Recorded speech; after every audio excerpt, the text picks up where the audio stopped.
आपण प्रार्थना करू. हे आमच्या स्वर्गातील सर्व समर्थ होणे पैशांश परमेश्वरा देव बाप्पा,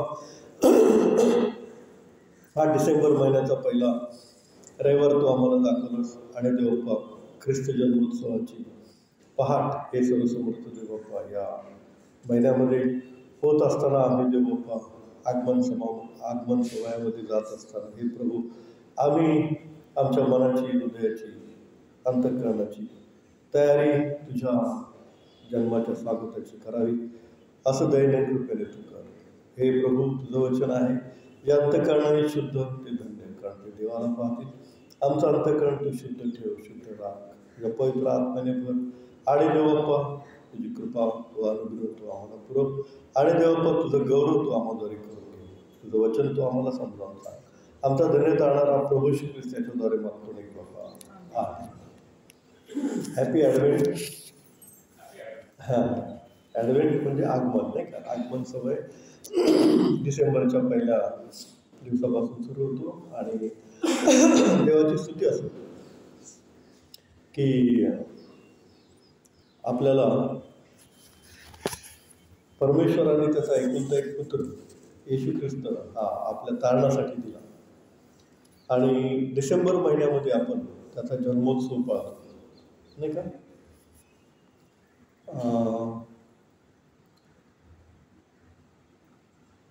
प्रभू श्री ख्रिस्ताचा जन्म बेथलेहेम या ठिकाणी झाला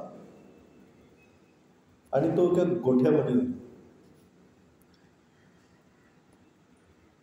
तो गोठा हा नॅचरल केव, नैसर्गिक गुहा असल्यामुळे तो अजूनही तसाच आहे.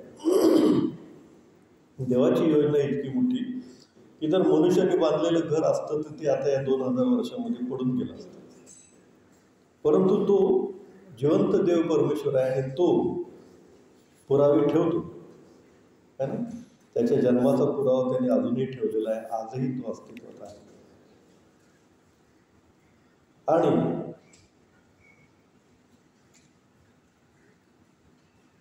येशू ख्रिस्त वधस्तंभावर गेल्यानंतर पुष्कळ शिष्यांची वगैरे पांगापांग झाल्यानंतर इसवी सन 312 मध्ये कॉन्स्टंटाईन याला वधस्तंभ दिसला आणि त्याने शब्द ऐकले की मी येशू, मीच देव आहे.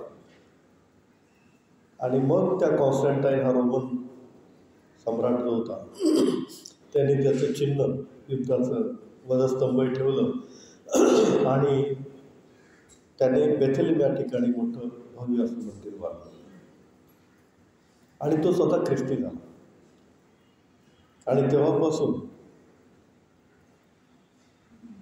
ख्रिश्चन हा धर्म म्हणून मानण्यात आला, कारण रोमन सम्राटाने तशी आज्ञा दिली आणि रोमन सम्राट स्वतः ख्रिश्चन झाला आणि त्याच्याबरोबर पुष्कळ लोक ख्रिस्ती झाले.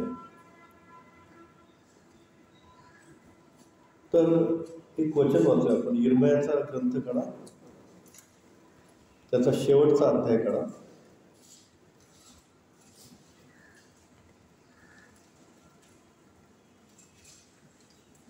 यिर्मयाचा ग्रंथ शेवटचा अध्याय,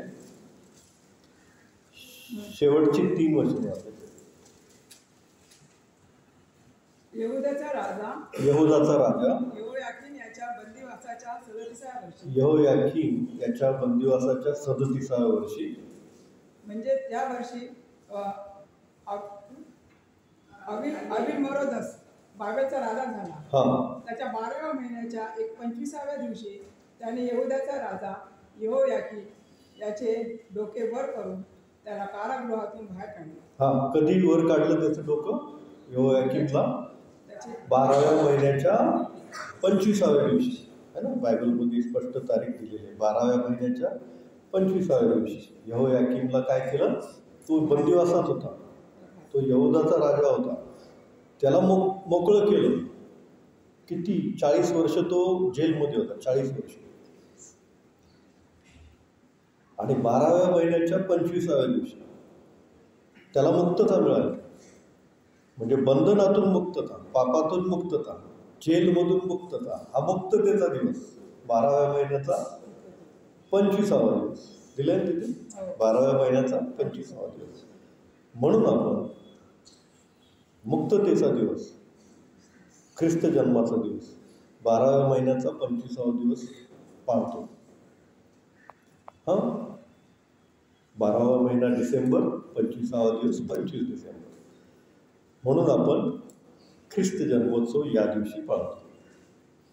कारण तो मुक्ततेचा दिवस आहे आणि पापापासून मुक्त करण्यासाठी येशू ख्रिस्त आलेला आहे. देवाची स्तुती असते. आता आपण आज जो शास्त्रपाठ वाचलेला आहे किंवा शुभवर्तमान वाचलेला आहे त्याच्यामध्ये जागृतीची आवश्यकता आहे असं येशू ख्रिस्त आपल्याला सांगतो, शिकवतो.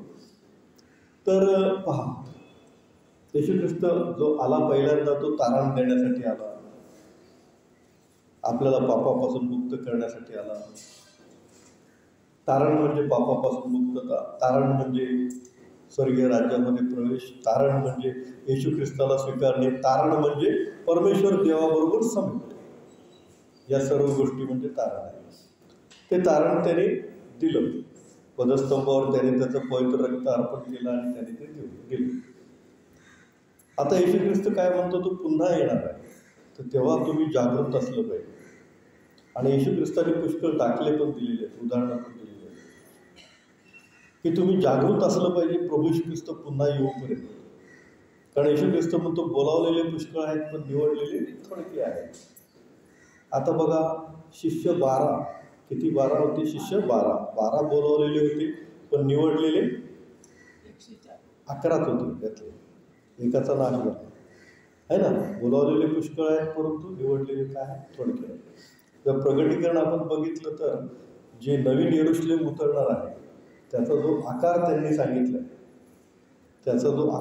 सांगितलाय, तो आकार जर एकदा मी कॅल्क्युलेशन केलं, भारताच्या क्षेत्रफळाच्या जवळजवळ 2.5 पट आहे. भारत जेवढा देश आहे त्याच्या 2.5 पट मोठं ते नवीन यरुशलेम. आणि त्याच्यामध्ये जगातले सर्व लोक जे येशू ख्रिस्ताला मानतात ते तिथं असतील नवीन यरुशलेममध्ये. भारत देशाच्या जवळजवळ 2.5 पट आहेत. म्हणजे पुष्कळ लोक आहेत जगामध्ये, परंतु त्यातले अगदी निवडलेले थोडके लोक या नवीन यरुशलेममध्ये असतील. आणि त्यासाठी येशू ख्रिस्त म्हणतो जागृत राहा. एकाला 5,000 दिले होते, एकाला 2,000 दिले होते, एकाला 1,000 दिले होते. म्हणजे तिघांना बोलावलेलं होतं. 5,000 आणि तो धनी गेला, त्यांना काम देऊन गेला की 5,000 घे, 2,000 घे, 1,000 घे. धनी पुन्हा आला तेव्हा 5,000 वाला म्हणतो, हे बघ मी आणखी 5,000 बनवले त्याच्यावर. ज्याला 2,000 दिली होती त्याला तो म्हणतो आणखी मी 2,000 बनवले त्याच्यावर. तेव्हा तो धनी बोलतो, शब्बास माझ्या भल्या विश्वासू दासा, थोडक्याविषयी विश्वासू राहिलास तुझी मी पुष्कळांवर नेमणूक करेन.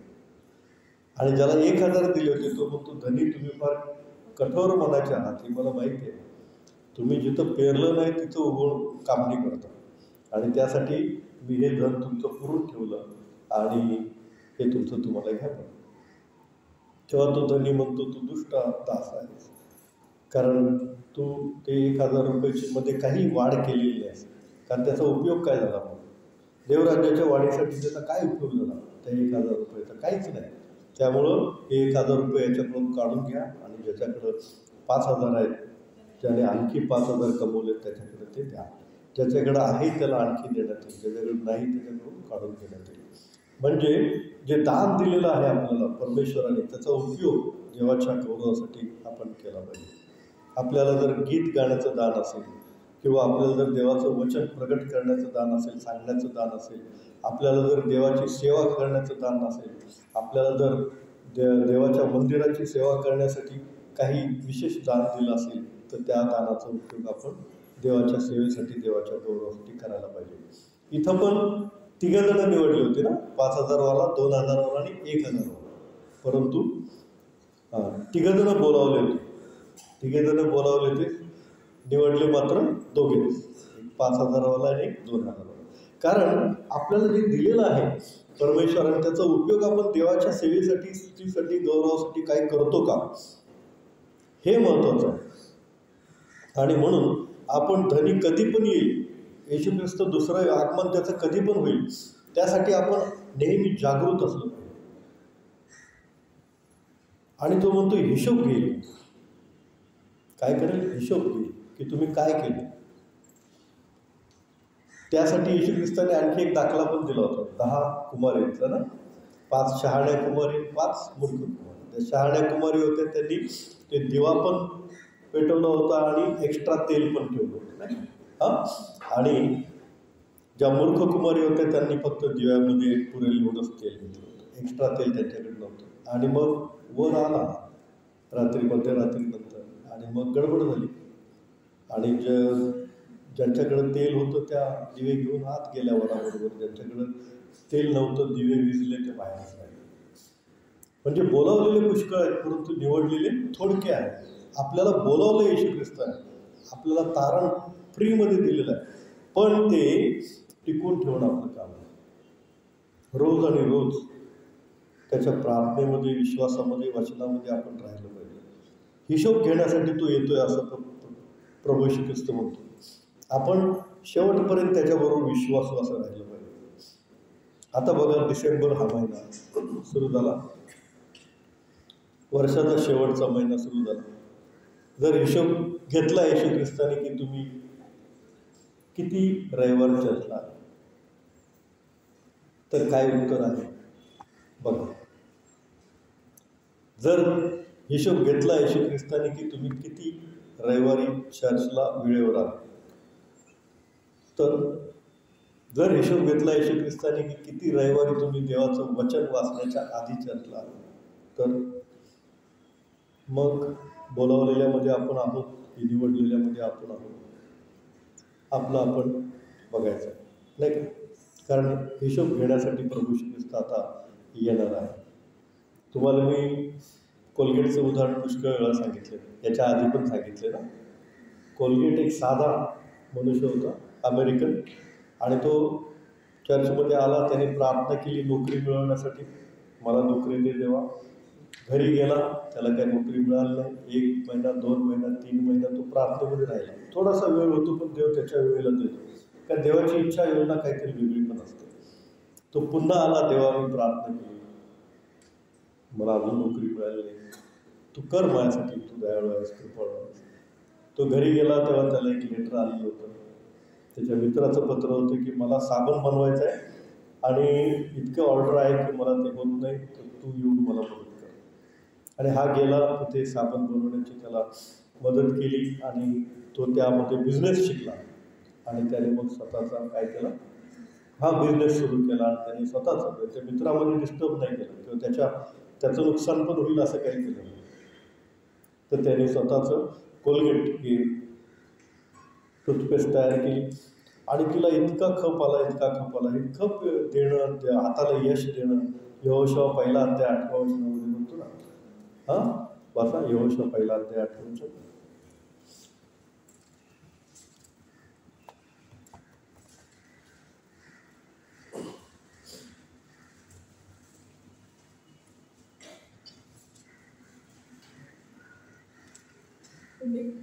नियमशास्त्राचा हा ग्रंथ तुझ्या मुखी सदैव असू दे. हा, नियमशास्त्राचा हा ग्रंथ तुझ्या मुखात सदैव असू दे. त्यात जे काही लिहिले आहे, त्यात जे काही लिहिले आहे ते तू काळजीपूर्वक ते तू काळजीपूर्वक पाळ आणि रात्रंदिवस त्याचे मनन आणि रात्रंदिवस त्याचे मनन कर, म्हणजे तुझा मार्ग सुखाचा होईल, म्हणजे तुझा मार्ग सुखाचा होईल व तुला यश प्राप्तीकडे येईल. पहा, यशाची किल्ली, गुरुकिल्ली इथं दिलेली आहे.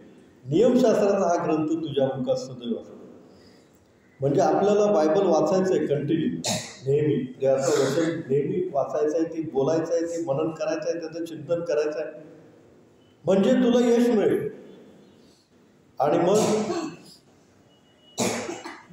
कोलगेटने ते कोलगेट टूथपेस्ट बनवली, परमेश्वराने त्याला यश दिलं, कारण तो धार्मिक होता, तो देवाला घेऊन वागणार होता.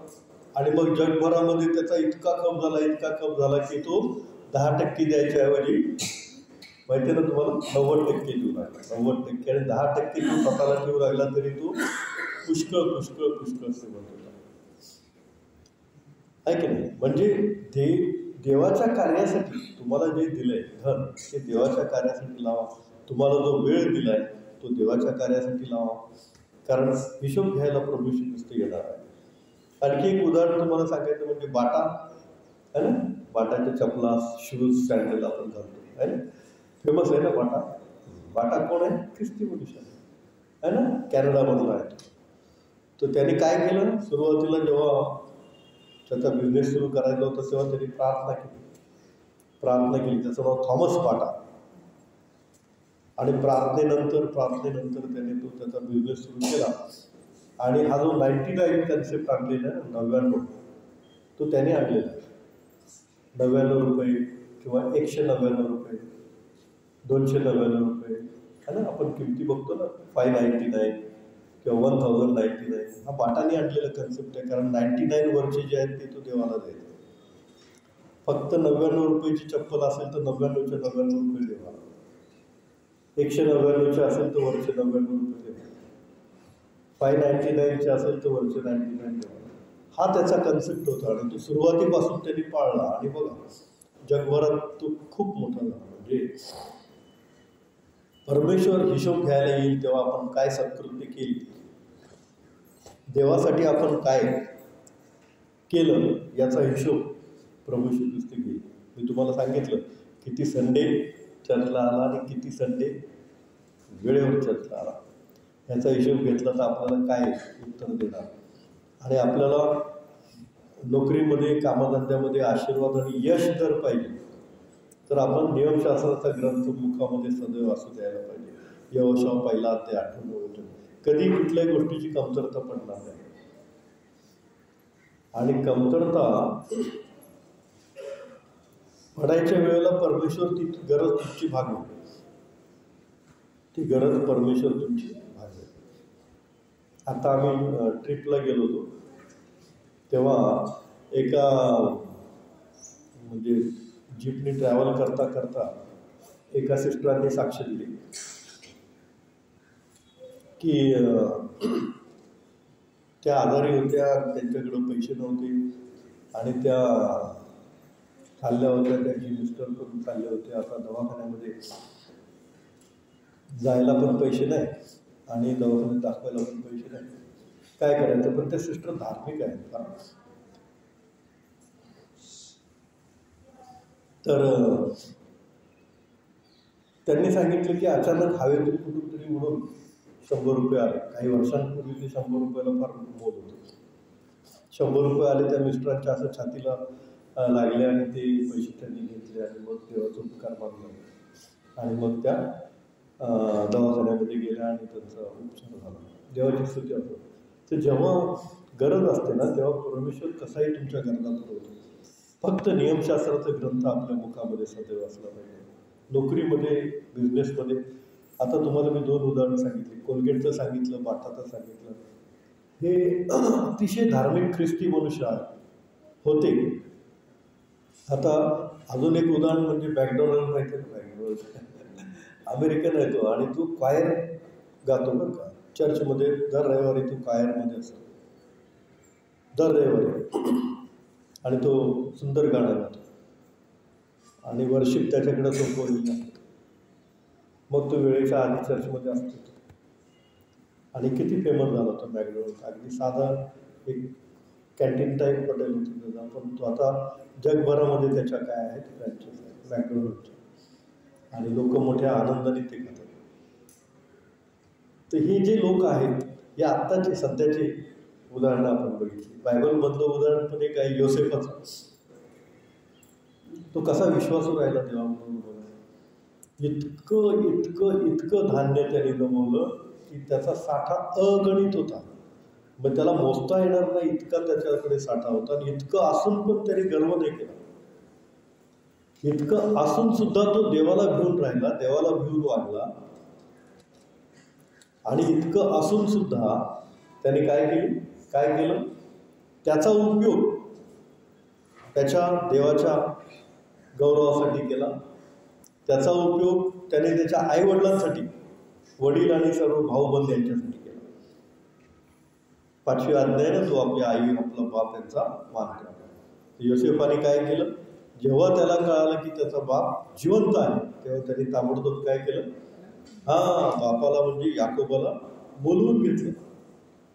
आणि बोलवून घेतलं. त्याचे सर्व लोक, याकोबाचे पाहुणे, सर्व नातेवाईक, सगळे मुलं वगैरे सगळे आले, नातवंड सगळे आले.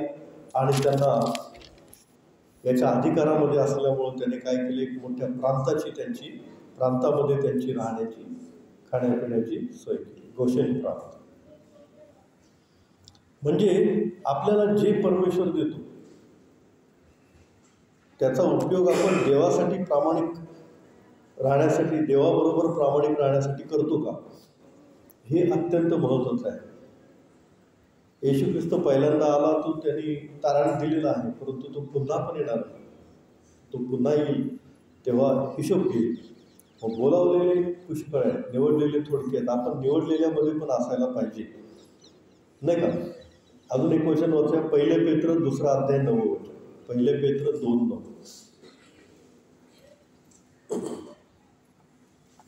पण तुम्ही तर निवडलेला वंश, राजकीय याजकगण, पवित्र राष्ट्र, देवाचे स्वतःचे लोक असे आहात, यासाठी की ज्याने तुम्हाला अंधकारातून काढून आपल्या अद्भुत प्रकाशात पाचारण केले, त्याचे गुण तुम्ही प्रसिद्ध करावे. देवाची स्तुती. कशासाठी तुम्ही निवडलेले आहात? राजकीय वंश आहात, निवडलेले लोक आहात, याजकगण आहात. तर कशासाठी? देवाचे गुण तुम्ही काय करावे? प्रकाशित करावे, प्रकट करावे. म्हणजे देवाला आपण गौरव द्यायचा आहे. आपल्या वागण्याद्वारे, बोलण्याद्वारे, आपल्या वर्तनाद्वारे, आपल्या कृतीद्वारे काय झालं पाहिजे? देवाचं गौरव झालं पाहिजे. आणखी एक वचन वाचूया, रोमकरासपत्र 14 अध्याय 12 वचन. रोम 14:12.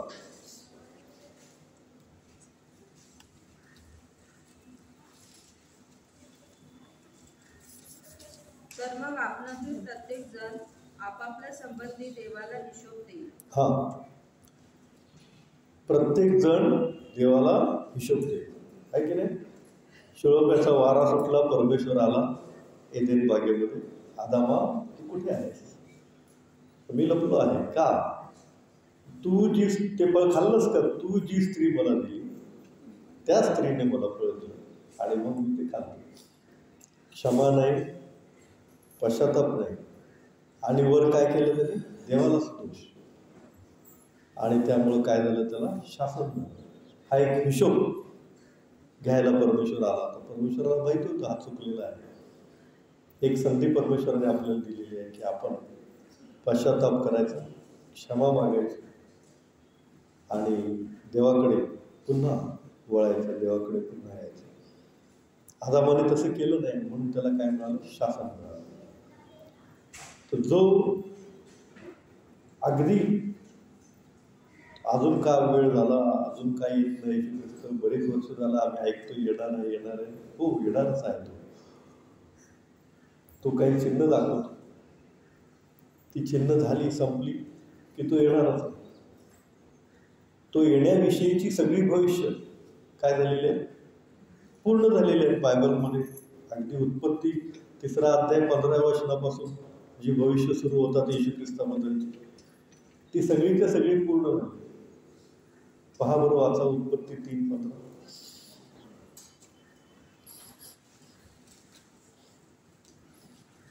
आणि तू व स्त्री, तुझी संतती व तिची संतती ह्यामध्ये मी परस्पर वैर स्थापन. तू म्हणजे ते सैतान, आणि स्त्रीची संतती म्हणजे फक्त स्त्रीची संतती आहे ना, म्हणजे येशू ख्रिस्त. फक्त स्त्रीची संतती म्हणजे मनुष्यापासून जन्मलेलं नाही. यांच्यामध्ये मी काय करेन? परस्पर वैर स्थापन. पुढे ती तुझे डोके फोडील व तू तिची टाच फोडशील. ती तुझे काय करेल? डोकं फोडील. म्हणजे येशू ख्रिस्त तुझं डोकं फोडील आणि तू त्याची टाच फोडशील, नाही का. टाचेमध्ये काय झालं? त्याच्या पायामध्ये खिळा ठोकला गेला. तर हे पण भविष्य काय? उत्पत्तीच्या अगदी सुरुवातीचं पुस्तक 3:15 सांगितलं होतं आणि ते काय झालं? पूर्ण झालं. येशू ख्रिस्ताबद्दलची सगळी भविष्य जर पूर्ण झाली तर एकच राहिले, ते म्हणजे तो पुन्हा येणार आहे. त्यांनी स्वतः सांगितले तो पुन्हा येणार आहे आणि तो म्हणतो मी येईल तेव्हा हिशोब येईल. तर आपण जागृत असायला पाहिजे. आपण प्रार्थनेमध्ये असायला पाहिजे, आपण विश्वासामध्ये असायला पाहिजे, आपण देवाच्या वचनामध्ये असायला पाहिजे. कधीतरी चर्चला यायचं, वेळ मिळेल तेव्हा चर्चला यायचं. Not good at all. कधी पण चर्चला यायचं, अगदी शेवटी यायचं, प्रभूजींचं थोडंसं आधी यायचं किंवा आशीर्वादाच्या वेळी यायचं. That is also not good. प्रभू श्री ख्रिस्त देवाचा पुत्र असून जर तो मंदिरामध्ये वेळेच्या आधी जात होता, तो वचन वाचत होता, तर आपण पण वेळेच्या आधी देवाच्या मंदिरामध्ये असायला पाहिजे. तेव्हा हिशोब घेईल, तेव्हा आपल्याला उत्तर द्यायलाच लागेल. आणि म्हणून निवडलेल्यामध्ये आपण असावं, केवळ बोलावलेल्यामध्ये नाही. मी तुम्हाला बोललो 12 शिष्यामधला पण 11च निवडले होते आणि एकाचा नाश झाला. 5,000, 2,000, 1,000 हे तिघांना दिले होते, बोलावलं होतं तिघांना, पण त्यातले दोघांनाच निवडले, एकाचा नाश झाला. त्यामुळं नाश होणाऱ्यामध्ये आपण नसावं, कारण रडणं आणि दात खाणं हे प्रकार तिथे आहे. न विझणारा अग्नी तिथे आहे. आणि येशू ख्रिस्ताला जर ओळखतो आपण, अगदी दरवाजापर्यंत आलो आहोत, वन स्टेप, एकच स्टेप आहे की आपण दरवाजाच्या आत जाणार. आणि ती स्टेप म्हणजे त्याला धरून राहणं आयुष्यभर, त्याच्या विश्वासामध्ये, प्रार्थनेमध्ये, वचनामध्ये राहणं आयुष्यभर. ते करूया म्हणजे आपण निवडलेल्यामध्ये सदैव आपण प्रार्थना करू. हे सर्वसमर्थ देव बाप्पा, आमच्या सर्व चुकांची, अन्यांची, अपराधांची तू आम्हाला क्षमा कर. आमच्या पापांची तू आम्हाला क्षमा कर. तुझ्या पवित्र शुद्ध रक्ताने देव बाप्पा तू आम्हाला शुद्ध कर. आमचे सर्व दुर्भाषण, आमचा सर्व चुकीचे शब्द देव बाप्पा तू त्याबद्दल आम्हाला क्षमा कर. आणि देव बाप्पा तू आम्हाला निवडलेल्यामध्ये गणती कर, अशासाठी की देव बाप्पा तुझ्या पवित्र आत्म्याचं कार्य आमच्या जीवनाद्वारे होऊ दे आणि तुझा गौरव तू आम्हाद्वारे करून घे. ही लहान प्रार्थना आमचं धन्य जाणार प्रभू श्री ख्रिस्त मागतो बाप्पा. आमेन.